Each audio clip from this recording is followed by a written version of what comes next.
kami, CGP Angkatan 10 Kota Palembang. Saya Maria Sari Siregar dari SD Negeri 148 sebagai observer dan teman saya Catur Diatusmiati dari SD Negeri 88 Palembang sebagai coach. Dan saya Ani Widyastuti dari SD Negeri 56 Kota Palembang sebagai coach. akan melaksanakan demonstrasi kontekstual modul 2.3 coaching dalam supervisi akademik. Selamat menyaksikan. Assalamualaikum Bu Catur. Waalaikumsalam Ibu Sari. Apa kabarnya Bu Catur hari ini? Alhamdulillah baik Ibu Sari. Baik Bu Catur, hari ini Bu akan melaksanakan proses coaching ya? Iya benar Ibu Sari. Baik, kapan pelaksanaannya Bu? Insya Allah jam 3 nanti Bu. Ya, baik, sebelum kita melaksanakan proses coaching, saya akan ada memberitahu beberapa hal ya Bu. Di antaranya yang pertama, kita akan mendiskusikan tentang rubrik penilaian kita hari ini ya Bu. Kemudian pada coaching kita hari ini, saya akan mengamati antara coachnya Ibu Catur ya, dan juga coaching. Nah, kemudian saya akan menilai sesuai rubrik penilaian coaching, seperti apakah coaching Ibu sudah sesuai dengan alur tirta atau belum, kemudian apakah Ibu sudah memberikan pertanyaan-pertanyaan yang berbobot sesuai dengan kata kunci yang disampaikan oleh coaching. Dan yang ketiga nanti saya juga akan mendengarkan respon atau jawaban dari coaching tersebut ya Bu, apakah sudah sesuai dengan pernyataan yang Ibu sampaikan atau tidak. Dan tidak lupa juga harus disesuaikan dengan prinsip coaching ya Bu. Di antaranya ada kemitraan, proses kreatif, dan juga memaksimalkan potensi. Mungkin sebelum melakukan proses observasi ada sedikit yang ingin saya tanyakan, boleh Bu? Boleh Ibu. Iya, baik. Nah, yang ingin saya tanyakan itu potensi apa yang ingin Ibu kembangkan dalam proses coaching hari ini? Potensi yang ingin saya kembangkan pada hari ini, yang pertama adalah kehadiran penuh, yang kedua mendengarkan dengan aktif, dan yang ketiga memberikan pertanyaan yang berbobot. Baik, jadi Ibu ingin mengembangkan 3 kompetensi itu ya Bu, Iya. yaitu kehadiran penuh, mendengarkan aktif, dan memberikan pertanyaan berbobot kepada coaching. Benar begitu Bu? Benar Bu. Baik, di antara ketiga kompetensi itu nih Bu Catur, mana kompetensi yang lebih spesifik yang ingin Ibu kembangkan? Secara spesifik yang ingin saya kembangkan adalah mendengarkan aktif dan memberikan pertanyaan yang berbobot kepada coaching. Baik, jadi secara spesifiknya ada 2 ya Bu Catur. Yang pertama mendengarkan aktif, dan yang kedua memberikan pertanyaan berbobot kepada coaching. Untuk indikator ketercapaiannya seperti apa ya Bu Catur? Jadi begini, saya ingin coaching saya nanti bisa menemukan solusi dari permasalahannya dan menemukan langkah-langkah untuk mengatasi permasalahannya. Baik, jadi indikator ketercapaiannya saat coaching bisa menemukan solusi dari permasalahannya ya Bu ya. Nah, kira-kira nanti Ibu akan melakukan coachingnya bersama siapa Bu? Sama Ibu Ani. Sama Ibu Ani. Baik, terima kasih Bu Catur atas jawaban-jawaban Ibu yang luar biasa. Silakan nanti Ibu melakukan proses coaching dengan sebaik-baiknya. Dan nanti setelah melaksanakan proses coaching, kita akan bercakap-cakap kembali, berbincang kembali di pasca observasi ya Ibu Catur. Terima kasih. Assalamualaikum. Waalaikumsalam Ibu Sari.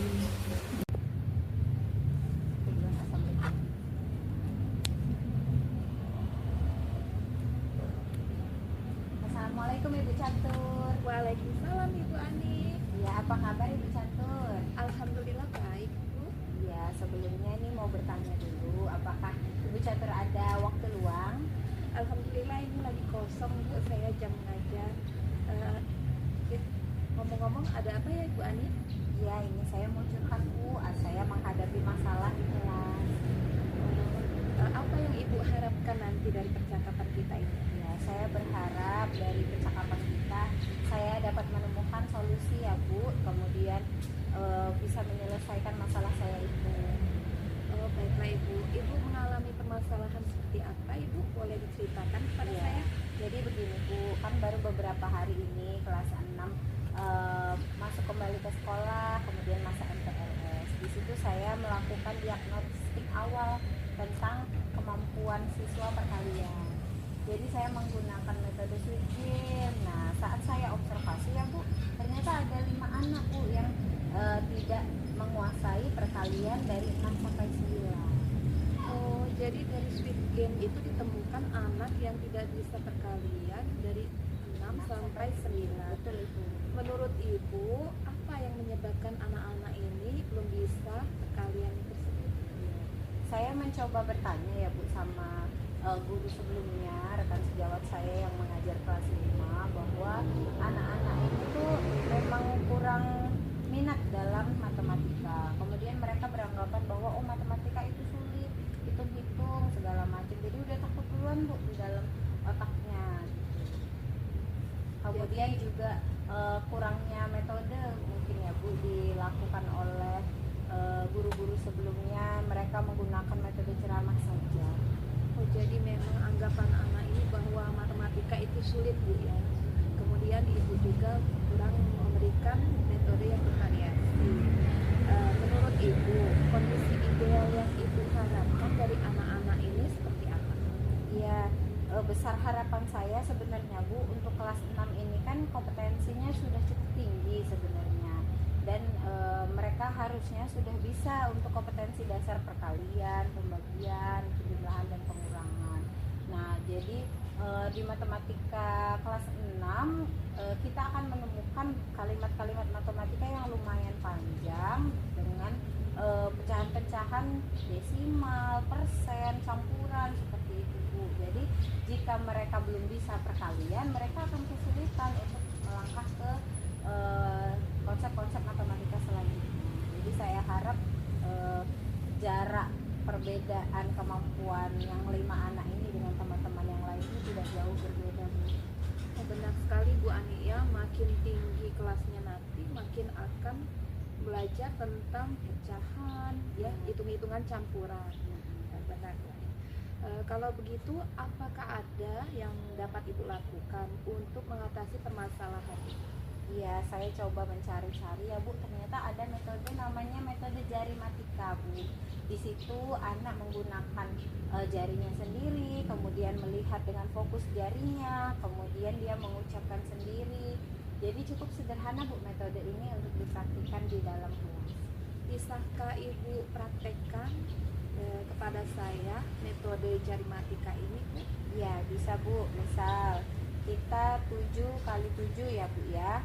7 kali 7 yang berdiri ada 4, kemudian yang ini 3, ini 3 kali 3 9, jadi 7 kali 7 sama dengan 49, seperti itu Bu. Jadi kalau mereka sudah paham konsepnya, mereka akan cepat untuk menjawab perkalian tersebut. Oh, luar biasa sekali Bu Ani. Jari matika ini nanti insya Allah saya akan terapkan ketika saya mendapatkan kelas tinggi. Adakah metode lain Ibu atau dari teman sejawat yang dapat Ibu lakukan untuk menanggulangi anak-anak ini sebagai metode tambahan selain jari matika?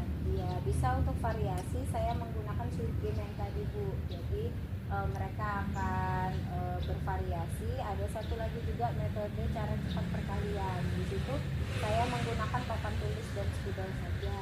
Jadi saya mencoba untuk beberapa metode variatif dan juga sederhana Bu. Oh, jadi yang akan Ibu lakukan ini metode jari matika, kemudian Sweet Game, dan cara cepat perkalian. Itu sudah luar biasa sekali Bu Ani. Kapan kira-kira kapan rencana Ibu ini yang akan Ibu laksanakan? Ya, insya Allah rencana ini bisa cepat saya realisasikan karena cukup sederhana Bu, tidak membutuhkan alat-alat yang sulit ya, karena cukup dengan anak itu sendiri. Namun tantangan paling besar bagi saya adalah mindfulness anak. Jadi anak sebelum kita berikan satu metode yang baru, ini kan baru ya Bu ya untuk pengenalan. Jadi anak-anak harus kita kondisikan 100% fokus terhadap metode yang ingin kita ajarkan. Adakah pihak lain yang ingin Ibu libatkan seperti peran orang tua kah atau siapa? Iya betul Ibu. Terima kasih sekali idenya Ibu. Mungkin saya bisa membagikan link dari jari matika ya Bu, untuk mereka latihan juga bisa dibimbing oleh orang tuanya di rumah. Jadi selain di sekolah bisa di rumah juga. Ya, jadi bisa ditindaklanjuti oleh orang tuanya di rumah ya Bu ya. Iya. Bu, komitmen seperti apa yang akan Ibu lakukan sehingga metode jarimatika ini dapat berhasil nantinya Ibu terapkan untuk mengatasi anak Ibu bisa perkalian 6 sampai 9. Iya, satu ya Bu yang harus saya pegang sebenarnya konsistensi.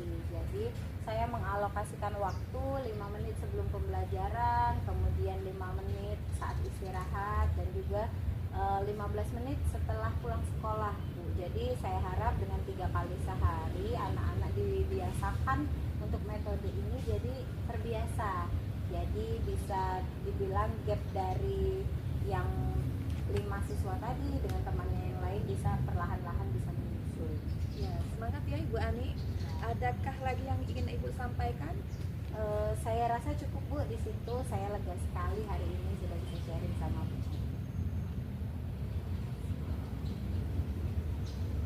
Saya harap kita bisa sharing lagi ya Bu kalau saya menemukan satu masalah lagi.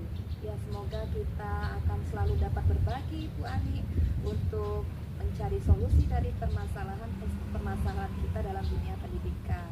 Ya, amin. Terima kasih banyak Ibu Catur. Iya, sama-sama Ibu Ani. Iya, saya akhiri ya Bu. Wassalamualaikum Bu Catur. Waalaikumsalam. Berapa menit Bu?